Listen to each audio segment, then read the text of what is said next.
Kaixo eta ongi etorri jakindunera. Gaur funtzioak ikusiko ditugu. Bideo honetan proportzionaltasun funtzioak ikusiko ditugu. Funtzio hauek beti hurrengo ekuazioa jarraitzen dute. I berdin m isa, non m beti maldadan. Hurrengo ezagurrak dituzte. Beti funtzio mota hau da proportzionaltasun funtzioak 0,0 puntutik pasatzen da.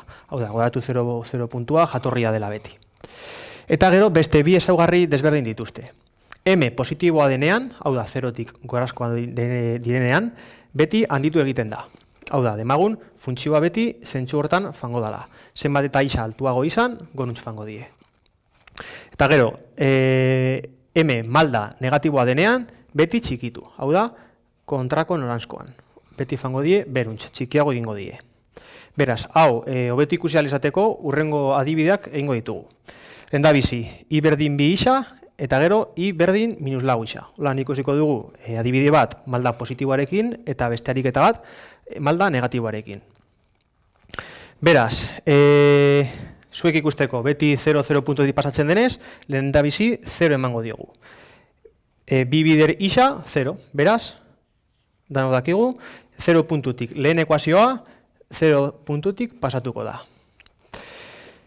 Beste puntu bat, bat adibidez, erreza dela. I berdin, bi bider bat. Bat ematen badiogu, I bi izango da. Beraz, bat, baldin bagoiez, I bi, hau izango litzateke gure bigarren puntua. Beraz, bi puntukin ja, zuzen bat egin dezakegu, dakigulako gainera, beti 0,0 puntutik pasatzen dela, eta ikusi dugu hori horrela dela, baino beste puntutxo bat emango diogu. Adibidez, minus bat. Minus bat. Beraz, minus bat ber bider, barkatu, bi minus bi izango da. Beraz, minus bat hemen eta minus bi izango genuke hemen. Puntu hau.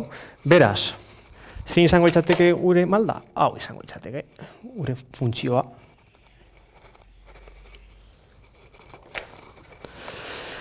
Orain, bigarren adibidea ikusiko dugu.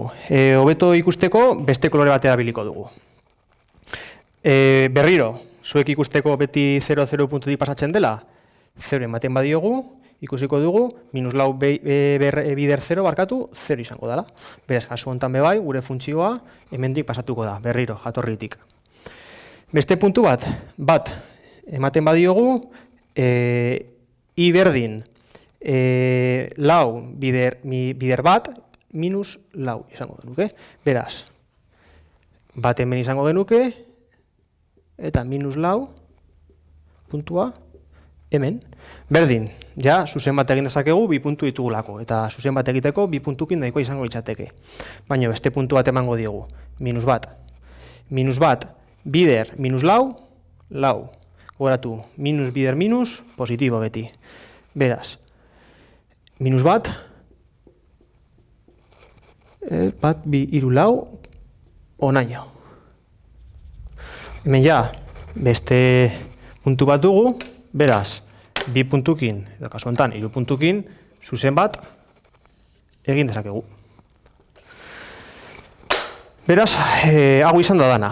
Mi esker ikusteagatik, eta gogoratu, sare sozialetan eta web orrian jarraitu jakindun.